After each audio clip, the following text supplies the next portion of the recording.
Hello and welcome back to Mirror Mind, the channel where we explore narcissistic abuse, emotional healing, and the tools you need to rebuild a healthy, empowered life. If you're new here, I'm so glad you found us. And if you've been here before, welcome back. You already know this is your safe space, judgment-free, trauma-informed, and focused on truth. Today, we're talking about something that can change your life, not in a dramatic, flashy way, but in a quiet, steady, protective way.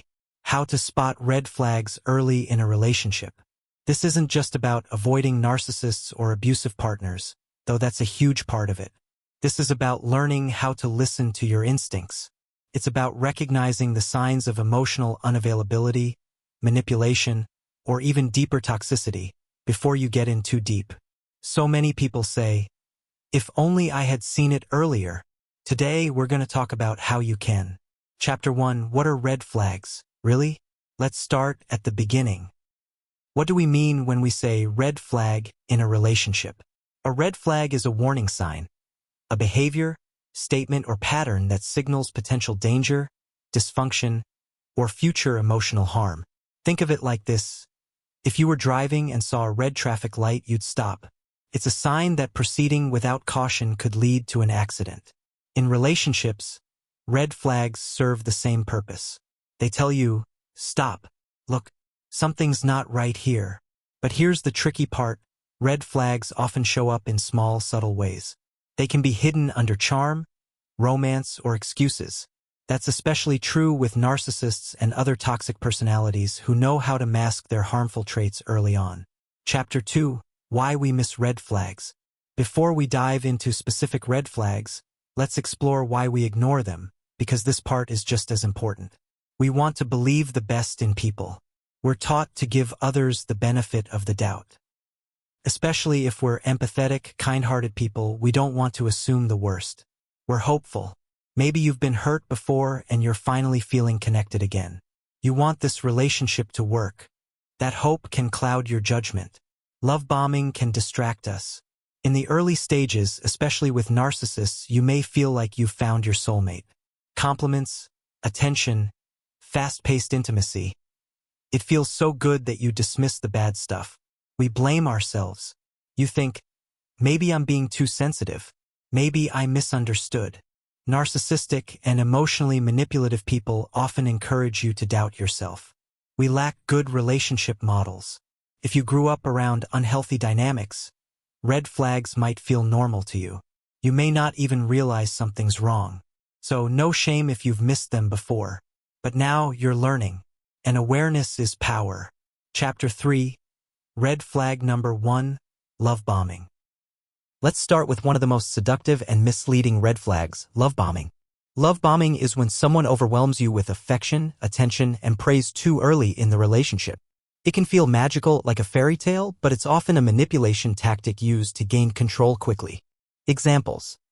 They say, I love you after just a few days or weeks.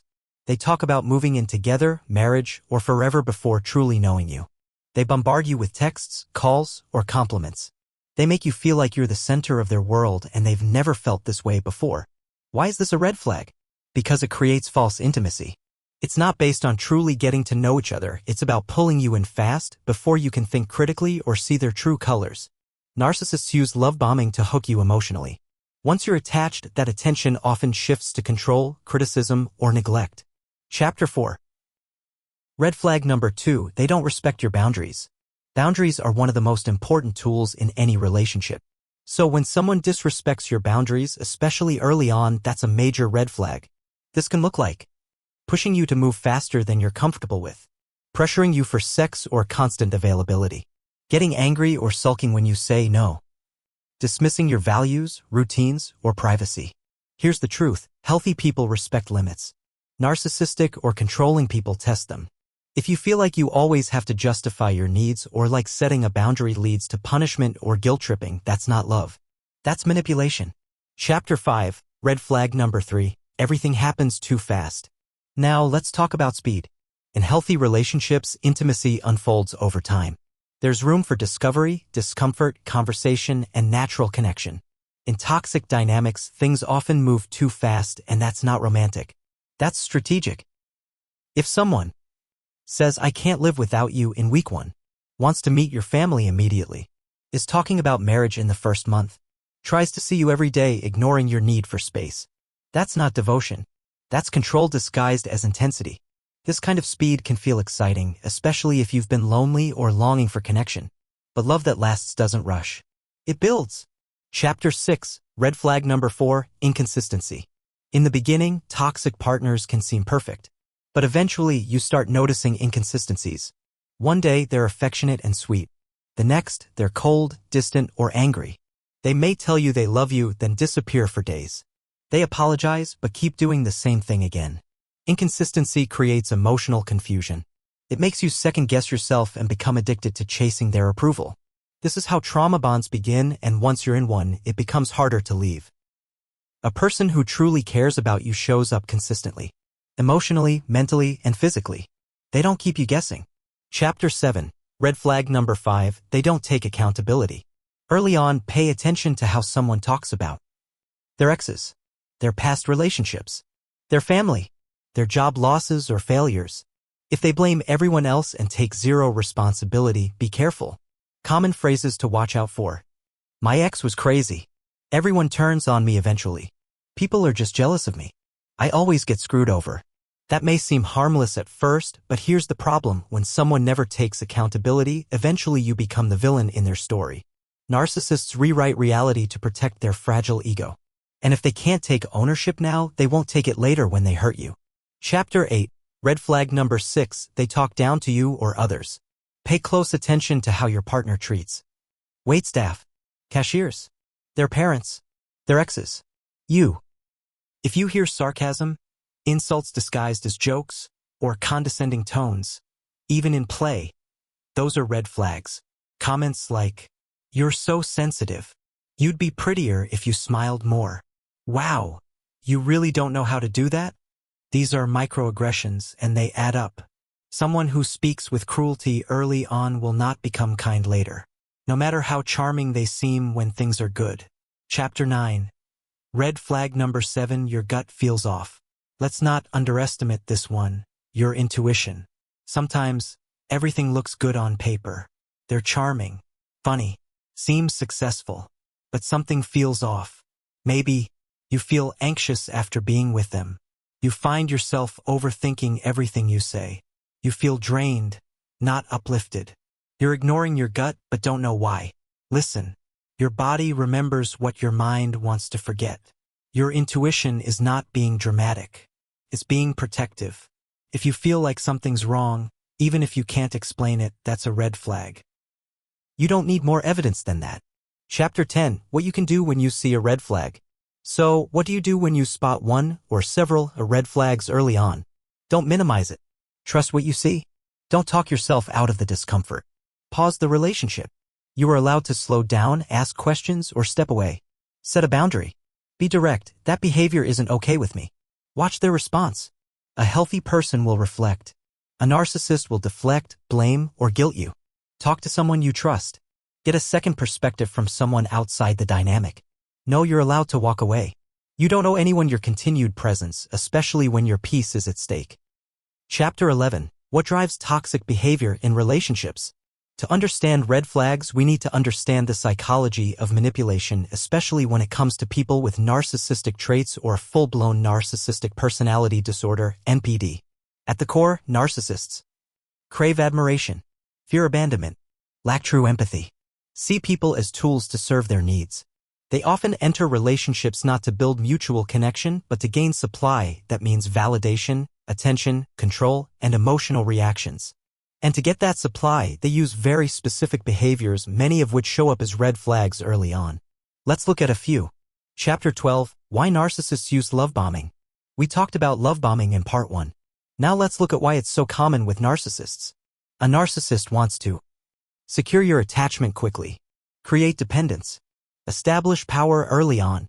By overwhelming you with affection, praise, and attention, they bypass your critical thinking. They rush the bonding process so you feel emotionally hooked before you have a chance to evaluate them rationally. It's not real intimacy, it's a shortcut to control. The moment you start needing their validation, the power balance shifts. That's when the devaluation begins. And because you've been emotionally flooded early on, you may stay hoping to get back to that honeymoon phase. It's not love. It's a setup. Chapter 13, the idealize, devalue, discard cycle. This is one of the most well-known patterns in narcissistic relationships. Idealize. You're perfect. You're the best thing that ever happened to them. They mirror your values, say all the right things, and make you feel special. Devalue. Suddenly, the compliments fade. You feel like you can't do anything right. They're irritated by your needs, critical of your choices, or emotionally unavailable. Discard. They withdraw, break up, or emotionally check out, sometimes without warning, sometimes repeatedly. Then, often, they hover, trying to pull you back in with more love bombing. The cycle repeats. Every stage comes with red flags, especially if it's happening too fast, too intensely, or too chaotically. Chapter 14, what trauma bonds have to do with it. Have you ever heard of a trauma bond? It's when you form an unhealthy emotional attachment to someone who is intermittently harmful but also occasionally loving. It's the back and forth of pain and reward that creates a kind of addiction. You may feel like you can't leave even though it hurts. You hope they'll go back to who they were at the start. You feel intense guilt or fear at the idea of breaking it off. Your self-esteem has become dependent on their opinion of you. The trauma bond makes red flags feel like challenges to overcome rather than warnings to heed. And narcissists know this. Even unconsciously, they rely on inconsistency and confusion to deepen your emotional dependency. Chapter 15, gaslighting. The red flag that erodes reality. Gaslighting is when someone manipulates you into doubting your own perception, memory, or sanity. It often sounds like, "That never happened. You're imagining things. You're too sensitive. I never said that. You're twisting my words. You're being crazy." Over time, gaslighting makes you question yourself. You start asking, "Am I overreacting? Maybe it is my fault. Did I really say that?" This is one of the most dangerous red flags because it undermines your reality. If you can't trust yourself, you become easier to control. Gaslighting isn't always obvious, especially at first. It can come wrapped in calm voices and concern. But if you're constantly confused, apologizing, or feeling like everything is your fault, that's not love. That's psychological manipulation. Chapter 16, breadcrumbing and future faking. Two more subtle but common red flags are breadcrumbing, future faking. Breadcrumbing. This is when someone gives you just enough attention, affection, or validation to keep you hoping but never enough to feel secure or seen. You get crumbs instead of consistency. They'll text you just when you start pulling away. Flirt but never follow through. Say, "I miss you," but not make plans. Keep you in their orbit but not in their life. It's a control tactic, not affection. Future faking. This is when someone talks about a future with you to make you feel emotionally invested, but they have no intention of following through. They'll say, "One day we'll get married. I see you as the mother/father of my kids. Once I get this promotion, we'll move in together. You're the one. I just need to sort some things out first."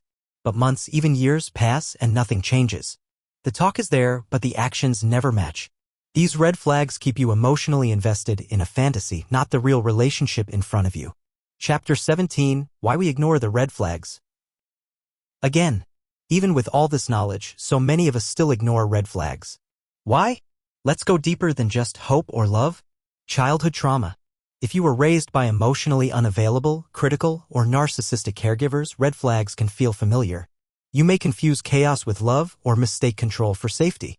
Low self-worth. If deep down you don't believe you deserve healthy love, you may tolerate harmful behavior because you think that's the best you can get. Attachment wounds. If you have anxious attachment, you may cling to someone even when they hurt you. If you're avoidant, you may ignore your own discomfort to stay distant. Cognitive dissonance. You hold two conflicting beliefs. This person loves me. This person is hurting me. To resolve that, many people deny the red flags and focus on the good times. Fear of being alone. Sometimes it's not that we think this person is right, it's that being alone feels unbearable. And that fear can keep us stuck in something harmful. Chapter 18, breaking the pattern. If you've ignored red flags in the past, please know. You're not weak. You're not broken. You're not foolish. You were doing the best you could with the tools, awareness, and nervous system regulation you had. But now you're waking up. Here's how to start breaking the pattern. Go slow. Rushing creates illusion. Slowness reveals truth. Ask more questions. Be curious about someone's past, how they handle conflict, how they treat others. Don't just listen to words, watch their actions. Honor the discomfort. If something feels off, pause. You don't need proof to protect your peace. Stay connected to yourself. Journaling, therapy, trusted friends, these help you stay grounded in your reality, especially when someone else tries to distort it. Build self-worth. The higher your self-esteem, the less likely you'll tolerate crumbs. You'll recognize red flags not as challenges, but as deal breakers. Chapter 19, Developing Emotional Radar. Think of your instincts, your gut feelings, your intuition as your emotional radar system. Unfortunately, after narcissistic abuse, that radar often gets scrambled. You may doubt yourself, override discomfort, or explain away bad behavior. Here's how to repair it. 1. Rebuild trust with yourself. Start small. When you notice discomfort, pause. You don't have to justify it or debate it. Just acknowledge it. Something feels off. I don't have to explain it, I just have to honor it. That one practice alone can be life-changing. 2. Keep a pattern journal. When you're dating or in a new relationship, keep track of behaviors, feelings, and patterns. This can reveal red flags you might otherwise miss. Ask yourself regularly. Do I feel more secure or more anxious? Is this person consistent in words and actions? Am I able to be myself without fear? Is there mutual effort, or am I carrying the connection? Writing things down helps bypass emotional fog. 3. Listen to your body. Your body knows before your brain catches up. Tight chest? Shaky hands? Sick feeling before seeing them? That's data. Don't ignore it. Your nervous system is wise. Learn to listen. Chapter 20, Green Flags to Look For. Let's balance this out. What should you look for in a healthy relationship? Here are some green flags, signs that someone is emotionally safe. They take accountability when they mess up. They respect your no without guilt-tripping. They're consistent, no hot and cold games. They celebrate your growth, not compete with it. They're kind to people who can do nothing for them. They make space for your emotions even when it's inconvenient. You feel safe, calm, and seen around them. Green flags don't mean someone's perfect. It means they're emotionally mature, and that's the baseline for a healthy relationship. Chapter 21, Self-Work that Strengthens Your Boundaries. The stronger your sense of self, the easier it is to spot and reject red flags. Here's how to grow that inner strength. 1. Know your non-negotiables. What are your deal breakers? Not preferences, but boundaries. For example, I will not stay in a relationship where I'm being manipulated. Gaslighting is a hard no. I need emotional consistency. Write them down. Review them regularly. This becomes your emotional compass. 2. Heal your attachment style. If you're anxiously attached, you may chase love even when it hurts. If you're avoidant, you may run from intimacy even when it's safe. Therapy, inner child work, and nervous system regulation can help you move toward secure attachment where you can love without losing yourself. 3. Practice boundaries in low-stakes settings. You don't need a relationship to work on boundaries. Start with saying no to plans you don't want, voicing preferences with friends, pausing before you say yes. These small moments build confidence. So when red flags show up in dating, you don't freeze. You act. Chapter 22, The Power of Slow Dating. One of the best tools to spot red flags early? Slow it down. When you move fast, emotions lead. When you go slow, patterns reveal themselves. Try this. No daily texting right away. Limit physical intimacy in the first few weeks. Observe how they handle no. Meet their friends and see how they treat others. Don't rush exclusivity, let consistency prove itself. When someone resists going slow, that is a red flag. Love doesn't rush. Manipulation does. Chapter 23, Common Gaslighting Phrases to Watch For. Let's get really practical. Here are some common gaslighting or manipulative phrases that often show up early on. You're overreacting. You're just insecure. You can't take a joke. You're too sensitive. No one else has ever had a problem with me. You're imagining things. That's not what I said. You're crazy. You're the only one who gets like this. If these come up repeatedly, especially in response to your valid concerns, don't rationalize. Recognize. These are emotional warning sirens. Chapter 24, Healthy Communication versus Manipulation. Let's compare how healthy partners versus toxic partners respond to conflict or feedback. Situation: healthy partner, toxic partner. You say something upset you. I'm sorry, I didn't realize. Let's talk about it. You're too emotional. I didn't do anything wrong. You need space, take all the time you need. I'm here. Wow. So you're abandoning me now? You express a boundary, thanks for telling me, I'll respect that. That's ridiculous. You're being controlling. The difference? Empathy, respect, and emotional maturity. Don't confuse drama with passion. Healthy love is calm, respectful, and kind even in conflict. Chapter 25. When red flags appear, what to do? Okay, let's say you spot a red flag early on. What now? 1. Don't rush to explain it away.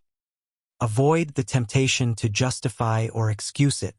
Stay in curiosity. That felt uncomfortable. What do I need to explore here? 2. Observe, don't confront right away. You don't have to call it out immediately. Watch for a pattern. One incident might be a fluke. Repetition is a red flag. 3. Set a gentle boundary. Hey, when you said it didn't sit well with me. I just wanted to be honest about that. How they respond is information. Defensive, dismissive, gaslighting, you've got your answer. 4. Be ready to walk away. If it's a hard boundary violation, or if they disrespect your needs, leave. Yes, even if they're attractive. Yes, even if you've already invested time. Yes, even if you really like them. You are not obligated to stay with someone who shows you who they are early and clearly. Chapter 26. How to recover after missing red flags. What if you already missed red flags? What if you stayed too long? Then you're human. Let me say this clearly. You didn't deserve the harm you experienced. But now you deserve healing. Here's how to start. Forgive yourself. You did the best you could with what you knew. Get support. Therapy, community, mirror mind. You don't have to heal alone. Learn the lessons. Not from a place of shame, from a place of empowerment. Rebuild your identity. Who are you outside of the pain? That's who you get to become again. Missing red flags doesn't mean you're broken. It means you're growing. And growth is the best revenge. Final thoughts. Let's recap everything we've covered in this massive 15,000-word journey together. White heavy checkmark in part 1. We explored early red flags, love bombing, boundaries, inconsistency, gaslighting. White heavy checkmark in part 2. We dove into narcissistic patterns, trauma bonds, and the psychology behind toxic behaviors. White heavy checkmark in part 3. We focused on how to sharpen your instincts, strengthen your boundaries, and build a red flag-free life. You now have tools. You have language. You have power.